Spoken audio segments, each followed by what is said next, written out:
તો સુરતના વરાછા વિસ્તારની ઘટના એસએમસીના પાર્કિંગમાં લાગી આગ. પાર્કિંગમાં આગ લાગતા અનેક વાહનો ઝપટમાં આવ્યા છે, જેમાં પાર્કિંગમાં આગ લાગવાનું કારણ હજી સુધી જાણી શકાયું નથી. આગ બંધ છે. પૂર્ણા અને વરાછા ફાયર ટીમ દ્વારા આગ પર કાબુ મેળવાયો છે. આગમાં 7 જેટલી બાઇક અને 2 રિક્ષા સંપૂર્ણ બળીને ખાખ થઈ છે.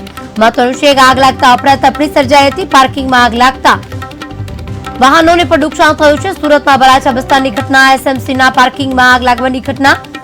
પાર્કિંગમાં આગ લાગતા અનેક વાહનો પણ ઝપટમાં આવ્યા છે. પાર્કિંગમાં આગ લાગવાનું કારણ જાણી શકાયું નથી. અકબંધ છે. પૂર્ણા અને વરાછા ફાયરની ટીમ પણ ઘટના સ્થળે દોડી આવી આગ પર કાબુ મેળવ્યો હતો, પરંતુ આગમાં 7 જેટલી બાઇક અને 2 રિક્ષા સંપૂર્ણપણે બળીને ખાખ થઈ ચૂકી હતી. સદનસીબે કોઈ પણ વ્યક્તિ ત્યાં હાજર હોવાથી જાનહાની ટળી હતી, પરંતુ માલ સામાનને વધુ નુકસાન પહોંચ્યું છે. વાહનમાં પણ મોટા પાયે નુકસાન પહોંચ્યું છે. ત્યારે ફાયર વિભાગની ટીમે ઘટના સ્થળે પહોંચી આગ પર કાબુ મેળવ્યો છે. બાઇક અને 2 રિક્ષા 7 જેટલા બાઇક અને 2 રિક્ષા સંપૂર્ણપણે બળીને ખાખ થઈ ગઈ છે, તો અન્ય વાહનોને પણ નુકસાન થયું છે.